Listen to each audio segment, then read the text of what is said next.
Hello and welcome to the McEwen Brothers podcast. My name is Jamie. This is episode number 14, and this episode is about what advice would you give yourself when you're 18 years old? Gregor, do you want to know, let the audience insight to why this question came about and where we started? Of course. So our dad writes articles on Medium, and he kind of sometimes asks us questions, or he does his own research and he publishes them online. And hopefully they can get accepted and other people can read them. So yeah, if you want to follow our dad, we'll put the link and everything in the description. But, one of the recent questions he asked us was, what advice would we individually give ourselves back in the day when we were 18 years old? So there's quite a contrast. It's quite funny because obviously I didn't get to see Jamie's answer before it was published. I didn't get to see Callum's answer before it was published. So that's our brothers, my two brothers. And so once it's been published, that sounds weird talking about it that when I'm talking to you, Jerry. So anyway, but besides that, once it's published, it's quite funny listening or reading up on the contrast of answers that were put out there. I feel like I put so much effort into mine, and then I come and see Jamie's and given like 2 words. What's the deal? Well, I think we should start off with Callum. So our oldest brother on the other side of the world. Callum clearly had a straightforward plan of what he would do and was go back to himself and say, let's put £100 or any money basically had into certain companies that have done well in the stock market. And basically just gave an idea of how much money so say he put £100 into these companies, the returns he would have had if he'd left them till now. Which is quite interesting because, I think me and you, Gregor, if we were to really think about it, we'd probably think something similar. But it wasn't the first thought of mine. It wasn't my first thought. It wasn't my first thought either. But I think, so Callum's thing is basically, his first line is, to the question, is invest in yourself. And then he goes ahead and lists like 10 companies to invest in, or he wish he did. And if you start with £100, saying you end up with over like £1 million. Don't know how real it is because it's only been so many years, or 10 years for Callum almost. But yeah, interesting thought that I reckon he's just, Dad sent him the message and he's just gone right away at work or something like that, just going, oh yeah, just do that. That would be grand. The typical Callum style. But it's you just saying that there, girl. One of the things from this, we're different ages. So Callum's difference from him is nearly 10 years from being 18. You're less than that. You're 6 years. Kind of 7 years, really. 7 years. Kind of crazy. Which is crazy. And then for me, it's not that far. It's 4 years. Mm-hmm. So like the difference in obviously the time period that we've obviously grown older and got wiser. Callum's obviously going like, I wish I'd done this because he wants to have more money at the point he's at. Yeah. Callum's actually probably more thinking like, financially, I could have been in a better position if I'd just done that. But I feel like he's, just by that answer alone, I think if you told him to maybe he did think about it and that was his answer, but I just could picture Callum going like, oh yeah, obviously when I'm 18, maybe not as financially savvy as what I am now, I should have done this. I reckon that's just his mindset. And probably that's interesting that he's probably thinking of that now. But your answer is two words. And I felt like I've given like a bullet point list. To be fair, it took me a while to reply to that. I don't know if you were quick in replying as well. Yeah, I think it would be good to go through yours because you went in a lot of detail. We'll go through yours and go through all the points and reasons why you kind of gave them, and then give the audience obviously insight to what my 2-word answer was. So I'll start it off. So when Dad asked you this question, so what advice would you give your 18-year-old self and why? You took obviously a little bit of time to consider, as you said there. Your first couple of points, so you would learn how to code. It's a handy skill for work and life. It could open new doors and opportunities. I picked that up working in tech and being around programmers. Can you give a bit of insight to why this came about? Or this one? Yeah, of course. So to be honest, you can dabble in like code and get an idea of what it's like, and I've probably worked in like tech focused businesses, and working in these companies, you realize like how important coding is just to the fundamentals of the business being able to operate. Without the coders, there wouldn't be a business. And then on top of that, you realize kind of how how useful the skill is beyond work. So like I think just the fundamentals of being able to code, and even like side projects you're trying to working on, you're like, oh, I wish I could do this, or I wish I could figure that out, and you need to know coding to do it. Or if you had a coding as a skill, you could do it quicker. I think there's a lot of different aspects. So it's not just like, there's code for websites like HTML and CSS. Like if you know that, you can make a lot of things online beyond what a normal person could do. And I think there's a lot of value in that. But And to be honest, it's actually really well paid as well. Like software engineers make bucks, so that's another aspect as well. Okay.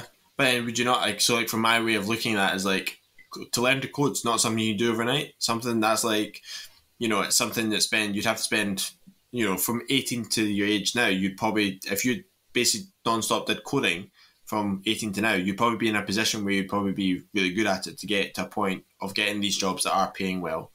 That's quite a bit of time to get to that level. And I just didn't think it was something you'd be interested in at all. Like I was surprised to see it when I read it, the article. I was kind of like, the code was a surprising one. It's more like I've just realized the value of it, and I also recognize, you can make a lot of money doing it, and even if it's like, a side project or something, it doesn't have to be your main gig. And it seems such a value, and it's the way things are going. Like everything's online, everything's on computers, everything's digital. So it seems like a fundamental skill. Yeah, definitely in today's world. Okay, the next sort of couple of points. So take more time to experiment and take risks. This creates more learning opportunities and that can compound. Starting early as a bonus.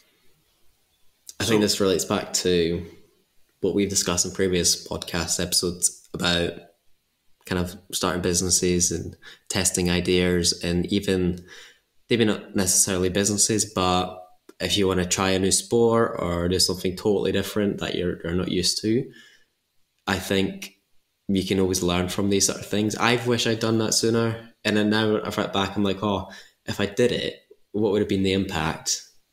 Yeah, I always think, oh, it's a financial impact at the time, but I'm like, oh, I would have learned a lot more, and you could maybe progress further with certain things, or you could have learned stuff you wish you know now earlier. So that's why I think doing it earlier is a bonus.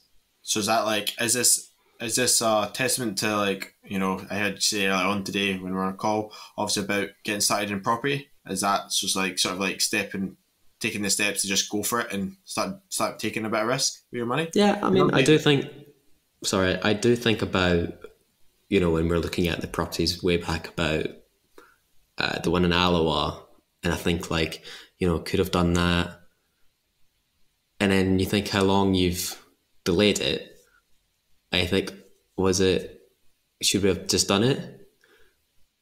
So it's just me reflecting back on it. And I think obviously today, when I mentioned it today in our call with Callum, the family call, it was more to do with kind of saving money because I want to just do it now rather than spend it on traveling. Yeah. Yeah. Definitely. Yeah, cool. Spend it on traveling. That's a funny point. The next one. The next point, you wanted to travel more. So next points, travel more, learn about other cultures and how they live, thinking about the foreign friends at uni and people who have travelled. Broadening your perspectives is a healthy and worthwhile. Well, I think a perfect example of that is our trip to America, which is on the podcast. If you've not listened to them, go back to our sort of starting episodes. We did a whole series on our sort of travels around America. But I'm surprised you said this as well. Like, 'cause it's sort of another one where I'm like, you've been one out of all the family. You've not travelled the least, probably, out of me and Callum. What's made you sort of like do that now? And is it like having a partner? Obviously, I know you've just recently got a partner on board. Is it wanting to travel with someone, or is that being that's what stopped you, or is it what's the?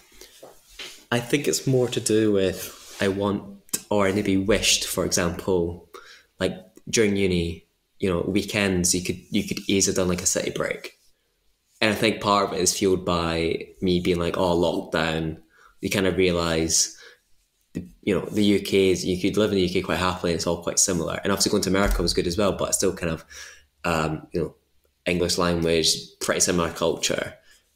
But Europe, and Callum touched on this when he gave us his tips about traveling in our episode about just being able to jump on a plane to Europe for a weekend to go and explore different cultures, try different food, meet different people. That, I feel like I've maybe missed out on doing that, but it's nothing to stop me doing it now. Obviously, pandemics impacted that in the past couple of years, but also being at uni, there was a lot of foreign people at uni who've come across to Edinburgh to study, from across Europe, and I always thought, reflected back, I've kind of gone and thought, yeah, that's actually quite a cool experience. They've now made friends all over the world. And speaking to Christoph last week in his episode, he's talking about friends that he has, business partners across the world and stuff. And I wouldn't have met Christoph without him coming to the UK in Edinburgh to study. So it's like connections like that, I think, do help and pay in the future as well. So I think that it's just like a combination of those things. Yeah, definitely. I think it's traveling, and it's that. So it's also like the social aspect of it. From what your sort of point of view is, adding the more friends and the more people you get to speak to, the more opportunities things can bring up. Christoph's clearly a perfect example of that. But what we'll do is move on to sort of the next couple of points. The next 2 points are quite similar. So don't waste time. So try to intention and meaning. So try to have intention. Try to have intention and meaning in what you are spending your time doing. We spend a lot of time doing pointless stuff. And then your next one is don't waste effort with little reward. The world makes it easy for you to work super hard with little effort. Recognize this, learn from it, and try to avoid it in the future. I completely like these points are kind of, I feel, a bit self-explanatory. And the idea of, no one wants to be doing things in life that's just kind of a waste of time. I think the world, or our generation, or even the younger generation, are more sucked into this waste of time where you're spending time looking at a screen, a tablet, an iPhone, a product of some sort, absorbing content that's created by other people, which are making money or enjoying that side of things, actually being a creative side of it. Whereas our generation is very much driven by looking at stuff, watching something, and that's kind of as a bit of a waste of time. I'd agree. Downtime, we can have quiet times, but I definitely like that. I'd agree with that. It's more, it's about how you spend your time. But again, I think you raise a point. It's downtime, so sometimes you do need that, and you get enjoyment from it. But I guess it's being conscious or aware that what you're doing, and don't waste too much time on these sort of things. My point about don't waste effort with little reward is, by reward, I mean almost like sometimes I do think about past jobs or even past things that I've been paid for, and I'm like, I'm putting so much effort in. Okay, it could be a good learning curve that in future that benefits me, so taking less reward is okay. But I think of some past roles, and sometimes I'm like, maybe being asked to do certain things and it's maybe not, you're kind of like, why am I waste my time? For example, like maybe like a retail job, right? I'm just saying hello to customers, putting stuff through the till, and make sure things are okay. And I'm like, sometimes I'm like, maybe pay's not great. What am I actually learning from it? And I think, I could have done a lot of other things that would have been better for me. I could have like tried to find like an internship somewhere that is better paid or a better learning experience, rather than just, I'm going to accept any job that comes to me effectively. I think people get sucked into, oh, this is a job that I've applied for. I've been offered it. I'm just going to jump at it because it's an opportunity. I think always just when you're young, keep your mind open to what other opportunities are. I think that's where I was coming from with that. Yeah, I was going to say, bring it back to like the question, obviously, so from when you're 18, is this a bit of reflecting on what you've done? So you obviously from the age of 18, you feel like you've done a few jobs where it's just not been as satisfying, or it's not done enough for you in terms of your development of where you want to be. Yeah, exactly. I think there's certainly been a few situations that... and that kind of forwards on to sort of your next... Do you feel the same? I don't know. Do you feel the same, or is it? I don't Yeah, think transfers. yeah, I would say it's pretty transfers. The most of your points so far are sort of all relative to myself as well. I think the don't waste effort with little reward. I think it's one of the things where the reason I've probably stuck in sales. I get a reward at the end of the month. You know, I put so much effort in, and I get a reward because if I hit the target, if I do well, I get commission from it. It's the reason I've gone down that. The only thing I think is what do you class as the reward? So I would probably look at that and go to myself at 18, okay, do I really want the reward just to be financial?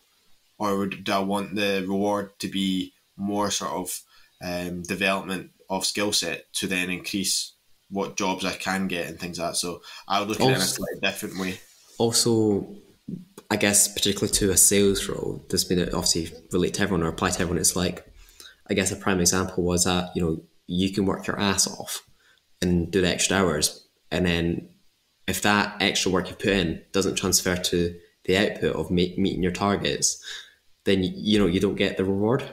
It's very like yes or no. You met your reward. Here's a payout, rather than like depending on the organization. But is there like a stepping stone structure? Like to me, that's like you've wasted your time.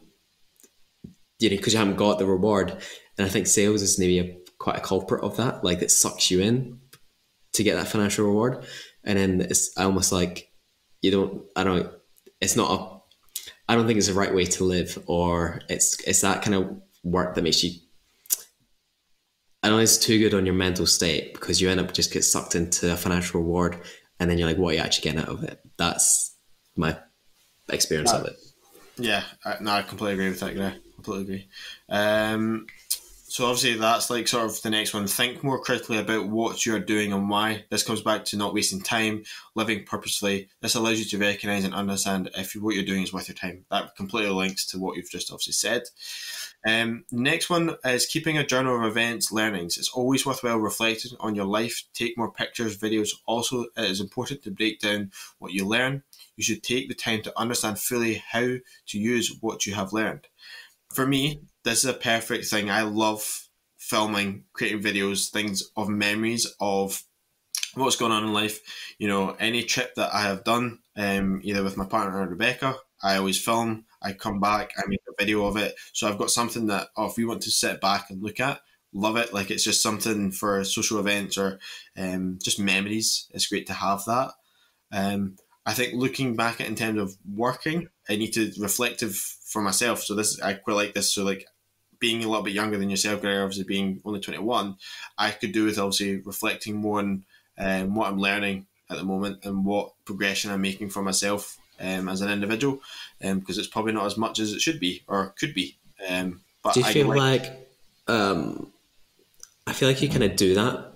Obviously, people probably do it subconsciously, or you're doing it and you're thinking about it. Yeah. Do you feel like, if you were to do it more, it would make a difference? Yeah. What kind of difference would it make to you? I think it would give more confidence to do something like perfect example as we've discussed on other podcasts is obviously quite keen to do our own business, start something. I think it would give me more confidence to then venture off because I would have more skill set or be developing in an area that would help me to do such things. What do you mean? How does reflecting allow you to do that? Or journaling or your learnings? Like what's... So I think it reflects that aspect of like, okay, to give an example, I look back in the last year. I finished uni about a year ago this month. In this year, I've kind of had a wee bit of a time to sort of reflect and look back on what I've done. I finished uni, went straight into a job that was sales orientated, learned skill sets of how to speak to different people. So my communication skills have massively improved. Yeah. Definitely. I can sell ice to Eskimos, as people would say. Who says that? Many people. Just many people, yeah. Yeah. Sorry, Andy June said that to me before. Did she? Yeah. June said that. So are you really good at sales then? So I would say I'm pretty good at sales. No, anyway, like to move on to the point, like I look back in the last year, I've not actually learnt an awful lot. I've improved skill set in terms of communications, but in terms of stuff that can help me develop to do, as I say, I'm quite keen to start my own business of some sort. Mm-hmm. I've not developed like sort of like any more financial knowledge, apart from obviously like stocks and shares side of things. I've not learned how to process, like just the overall understanding of how to set up a business is. I still wouldn't know. Like I've said to myself for a year, quite keen to do my own thing, but in that year, I'm like, what have I done to help myself to understand how to go about it? How So do people do it? so reflecting on it allows you to go, this is something I need to work on in a Yeah, way. That completely. makes sense. Yeah. Completely. What about yourself? So obviously, this is one of your points. What brought you to it? For me, it was, I think I follow quite a few kind of people on Twitter that are quite, I guess, have a lot of following, or a lot of followers, sorry, and YouTubers and sort of kind of like self-help kind of people. And, that a lot of them do suggest like this idea of journaling your day, or you wake up and just get your thoughts on paper. And I always thought that's actually quite a nice way to approach your day, but I never continue or do it. But when I think back to like, uni, and you are forced to kind of reflect on your learnings or understand a problem or an issue or a certain topic, I'm like, oh, it gives you clarity. And then I feel like that's the way you learn, because then you can teach that to someone else effectively, because you kind of fully understand what you have learned or why you're learning it. And I think that's made me go like, okay, that's probably a good thing to include or tell my 18-year-old self that. Okay, perfect. Next one's reading more. I can see book recommendations on podcasts and Twitter, and I wish I'd already read them. Read them already, should I say? These are recommended by people at top of their game. It'd be good to have had a head start here. Yeah. So again, it's I don't genuinely believe. Well, I really enjoy Twitter, and I think it's what you make of it or who you follow on it that allows you to get a lot of value from it. So I follow a lot of kind of like people in technology. They'd be like kind of business gurus, people who kind of like have made a name for themselves because they are successful, and they actually use Twitter as a vehicle to promote that and give advice basically, and it's all free. And yeah, so there's a lot of people, there's things called threads, and people share a lot of knowledge around, here's 10 books, for example, to read before you're 30, or here's, if you're starting a business, here's some books that you should read. And then just the nature of what Twitter is, you get people who obviously reply to tweets, and you can kind of gauge the reaction of the tweet to if it's good or not, if it's relevant, or people suggest or agree with what people are saying. So it's a good way to kind of bounce and get ideas. And there's so many threads that I've like saved, and they're kind of like book recommendations for aspects of my life. I think, oh, that'll be actually quite good to kind of read, because this is what the tweet topic's about. And I was like, good. But, some of them I have read, and some of them like come up and I'm like, I've read that, it's good, I know what that's about. But then some of them I'm like, oh, that's new. And I guess that's why these tweets are kind of popular. It's like people kind of go, oh, I didn't realize that was good, or this person's reading this topic. So that's why I think, I guess in general, like our, parents always say read more, because, it doesn't have to be businessy. Look at fiction, maybe expand on that side of it, because I don't really read fiction, which I probably should. Yeah, I think obviously in general it's a good thing to do. So yeah, no, I completely agree. I try to read like every time I go to bed, so it doesn't happen all the time, but normally at least a couple of nights of the week I very much sit and read for. what are you reading at the moment? The book that I'm currently reading is The Millionaire Fastlane. Crack the code to wealth and live rich for a lifetime. First of all, can I just say, what a clickbait title for a book, isn't it? Oh, absolute clickbait. So this is one of the books Dad got us for at Christmas, and he gave us wee post-it notes and a highlighter within it to obviously go through, highlight things that we thought were sort of important to us and stuff. So I've been going through it, sort of like highlighting little bits. Are you highlighting the actual book? Yeah, so I highlight in the book. So, like, wealth is authored by strong familial relationships, fitness, health, and freedom, not by material possessions. And it's just got like little things. It's just like to make you more rethink your financial and how you become. It's not exactly a millionaire. Like, this book's not going, okay, this is the fast way, this is how you're going to make a million. This is telling you things of, like, to be aware of, like, you know, people who, like, the last chapter, it was just a really short chapter, but talks about people who visually like to be wealthy but aren't wealthy. You know, you see the people that go out and they'll be wearing high-end clothes that cost, you know, the whole costume could be cost them a couple of £1,000.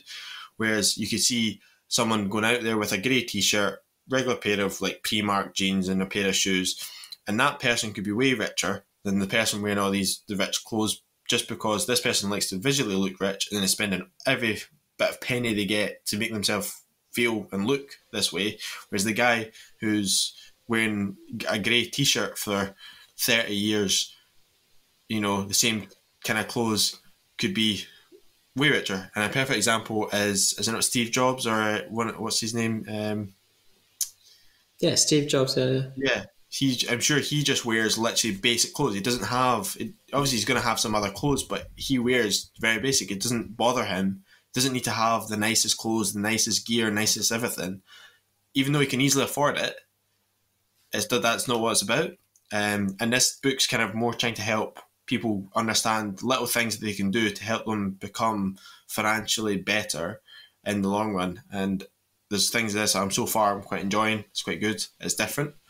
I actually do you think that's like? Do you think like I get it and it makes sense, but I always think like stuff like that is just a bit like clickbaity, obvious, and like why, like almost like why this could have been a tweet that I scroll through and go like, oh, that's me got that knowledge or whatever. I don't know. I think sometimes these books are a bit obvious and state very simple premises, basically. Yeah, well, I'm only in the introduction stages of it, and I think it's for people like, so I think for me, new gear, yes, it's obvious, but for someone who's maybe gone like, I've got hardly any money, you know, like they're constantly having nice stuff, they've got a nice Mercedes on finance, they're like, you know, they've got all this sort of stuff, but they're like, why have I not got wealthier? Why have I not got tons of money behind me? Or where's my retirement going to be? I think for that sort of person who doesn't understand it like as well as we do, this sort of book would be an enlightenment to people to be able to go, actually, do you know what? I should get rid of that car. I don't need it. I should maybe consider not buying as many clothes, or I should buy some cheaper clothes. I don't need to go out and all this nice stuff. And that's a tiny part. Like I was just trying to give an insight. It's a tiny, tiny part of this book. Yeah, of course. A lot more to it. I've only read, I think I'm 50 odd pages in. It's a 300-page book. I'm just at the start. Cool. But yeah, it's like, for me, I've got 3 books currently on the side. So The Element, How Finding Your Passion Changes Everything, and The Grit, Why Passion and Resilience Are the Secrets to Success. These are the books. These are my next sort of 2 ones. So very good, very good. Okay, we need to get an update on you. Once you've read them, we can get an insight to what you think about them. Yeah. Okay, so the last few, try new things, make an effort to find out what you like and don't like, which can lead to you discovering new exciting food, hobbies, etc. It's delightful when you find something you enjoy that enriches your life. Celebrity wins. It is rejuvenating to take time to celebrate milestones and wins, and develop an opinion. This makes you memorable and you'll have more interesting conversations. It also improves your understanding. So, try new things, Gregor. I feel like that's pretty self-explanatory for pretty obvious. Just basically explore.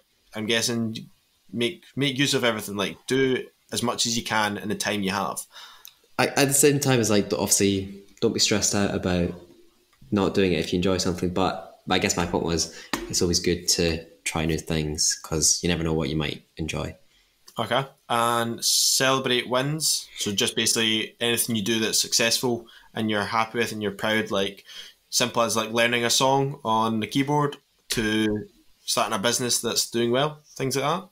Yeah, I mean, obviously I think people, well, for me anyway, I've always been drawn into try to, you know, what's the next thing that I can achieve? How do I get there without maybe focusing on like what you've done in the past and how good it is? So take time out to, celebrate those, even if it's small wins, you know, celebrate what you've done, because everybody deserves a little break, and you never know, you might, if you celebrate and do something you've never done before, you might have a double win there. Cool, perfect. And the last one, develop an opinion. This is a bit of an odd one. It's not one I would have thought of before. So, can you develop that? Get it? Develop. I can develop that, Jimmy. So, I think it's important to have an opinion or develop an opinion on topics that are currently in the news, or quite topical, or things that will guarantee to come up in conversation. I think why you want to do this because it makes you memorable, first of all, and it doesn't always have to be an opinion that agrees with everyone. It's what you think, and if you can back it up or have a logical argument for that opinion, like, why not stick to it? Don't always be a yes man or agree to everybody else, because that makes you the same as everyone else and quite boring. And then why not step out? You could be more memorable, and then I think that actually will benefit you in the long run.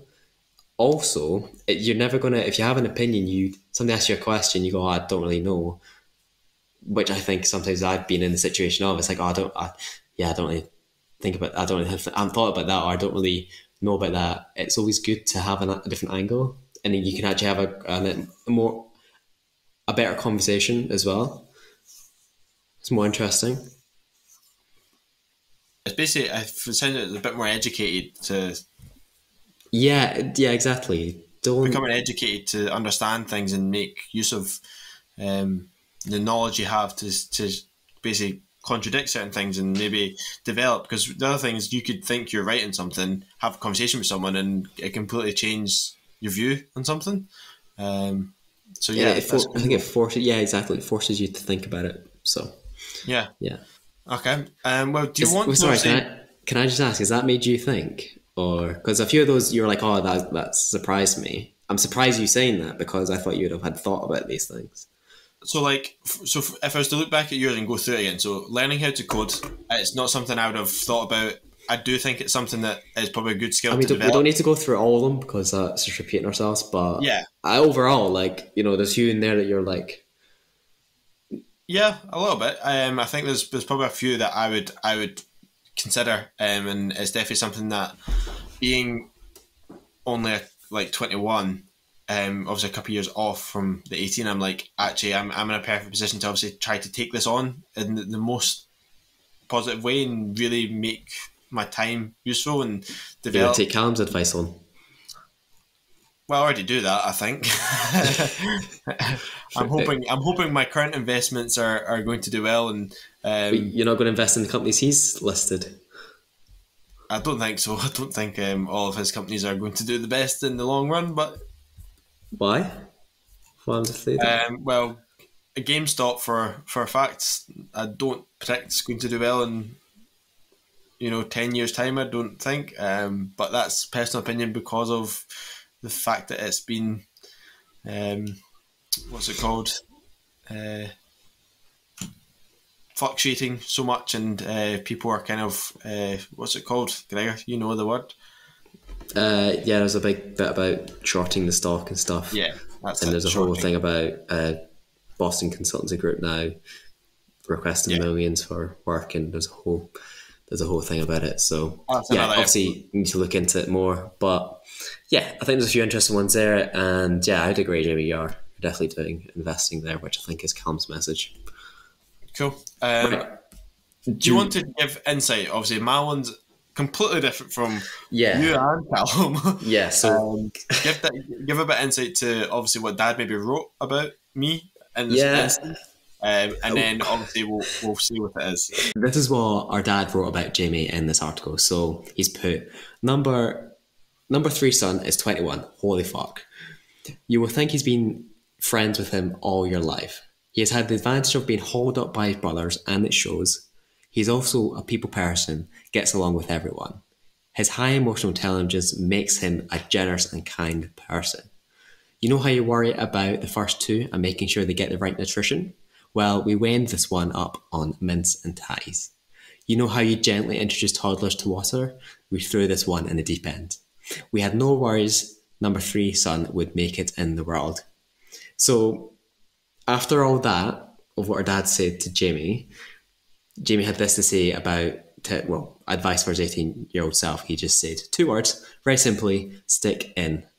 And like, that's it, stick in. And then our dad's put, I knew what he meant.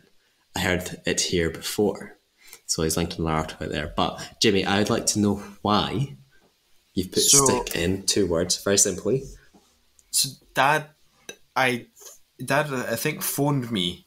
I don't know if he phoned you about this. I think he phoned me actually and says, Jamie, what would you say to yourself about if you're 18 yourself and why? And I got this recollection of our granddad, our papa, basically saying stick in, and the stories of like just no matter what, through thick and thin, through the bad times, the good times, whatever happens in life, to just always be there for the people around you, to be the stick in is aspect of, you know, if something happens in the family, to be there for the people that need you.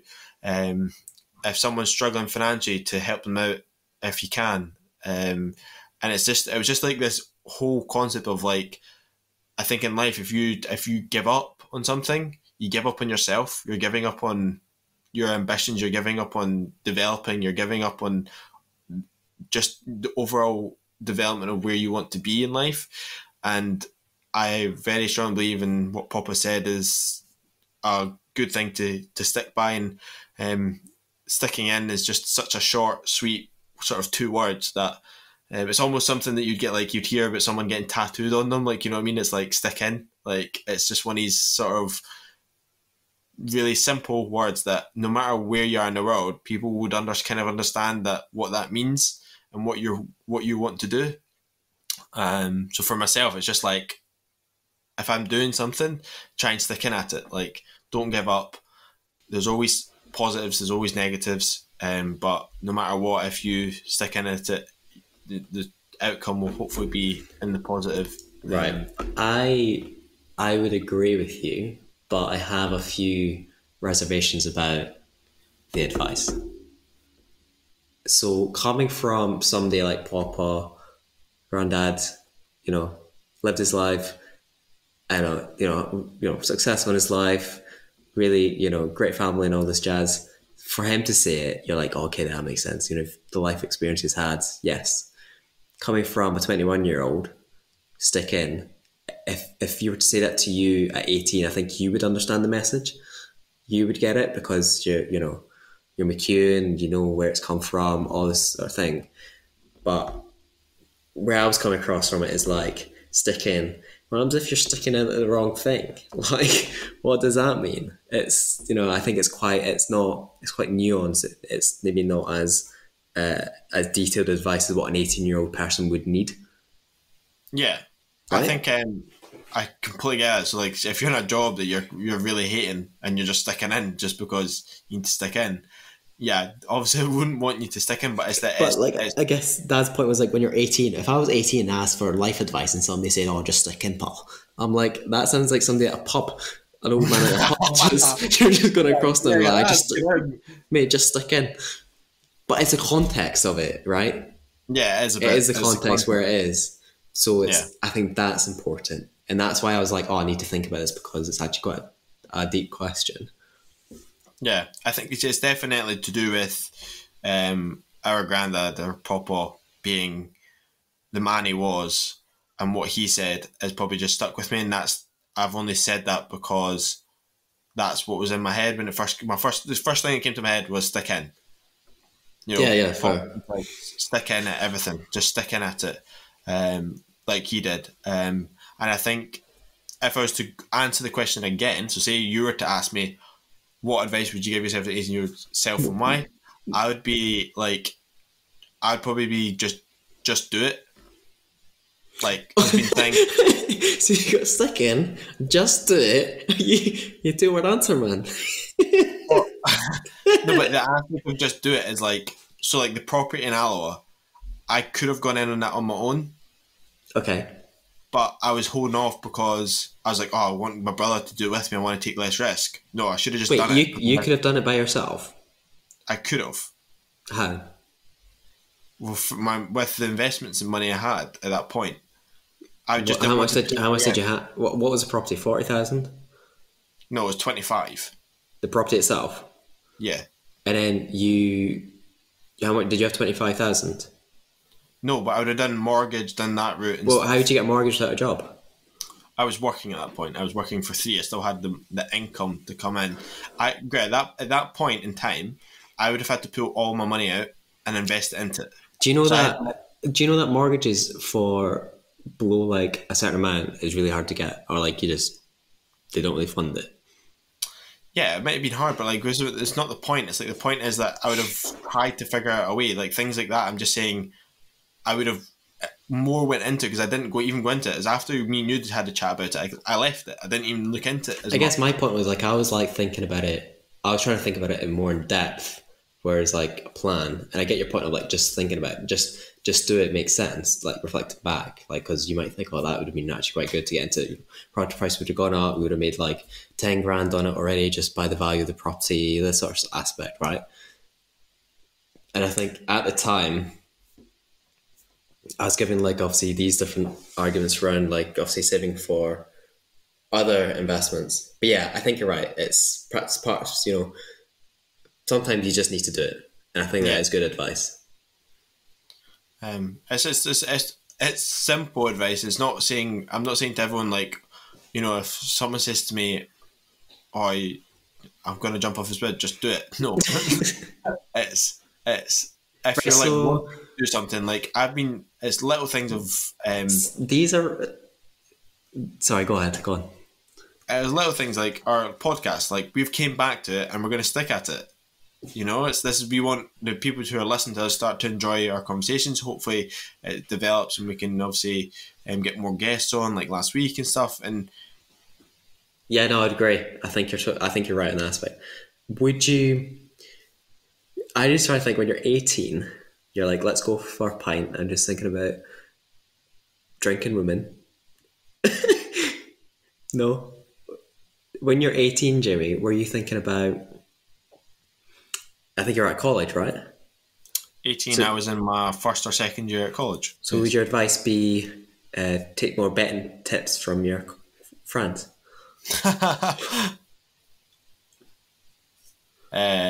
No, Why not? because you just put money down the drain. Okay. Would your advice be to, I'm trying to think what else you were doing when you were 18 that would apply. I think to go back to when I was 18, I had left school a year early. I'd gone into college, started doing a HNC, going on to HND in marketing to get myself ahead of the game to be a bit, obviously, ahead. I decided to stay at home instead of being living through there, so I didn't have tons of living costs and actually ended up saving money instead of spending tons of money. So in terms of what I was doing at that period in time, I probably was doing the best thing for myself. Like I was developing myself because I was doing something that I thought I would enjoy, which I was. Mm-hmm. I made good group of friends, so I was creating memories with other people. Mm-hmm. I was saving money because I didn't taking out SAS and just ended up saving a lot of the money and putting it away. Okay. Do you wish you, when I was like thinking about this question, I was thinking like, okay, there's all these different advice, but I was thinking, was there any like regrets that I wish I'd known back then that I haven't done it now? You reflected back now. Do you have any like things that you wish you did? Like we were doing at that point, we had the garden business on the side. Yes. Like the garden business on the side, and I wish I just went for it. I wish I had a van and had a business that was running the garden business. I had a successful garden business at this point that either was at a point where I could sell it on to someone else to give them like the client base that I had, or even just selling up all the machinery and stuff and taking the profits and the margins I was making to start something else, like another business. Because Okay. I'd learned so much doing my own books, doing all that side of things, accounts, and all the stuff we did in the garden business was cash in hand. Yeah. I think you're, yeah. Yeah, that makes sense. It's it's like hindsight's such a wonderful thing, because I do think about that, but then I also think like, you've been able to learn about all these different other industries and other ways of working and where you can work by going to uni. And it's kind of like a opportunity cost. If you just stuck in this one world, you may have done really well and got used to or explored. I don't think you would have just done gardening. I just don't think that would have been you, but it could have been. I don't know. No, It's hard. I think it's when I say the gardener, I mean it was something to get up and running, have a business, and even just doing that for like, the summer months, and then it came to winter months, having something else, or even then when the winter, just working for another company, and then cycling it back round to start the garden business back up. But it's one of these ones, like, as you said, hindsight's a great thing. It's great to look back, and for Dad to give us this question, to all three of us to give completely different answers, is quite interesting to see. Yours was clearly the most thoughtful, like thinking, you really thought provoking sort of answer you've gave back, and it's clear insight to sort of each of us what we're like, in terms of people.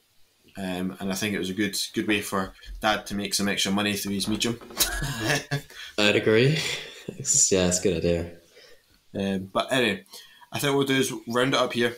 Hope you guys have listened.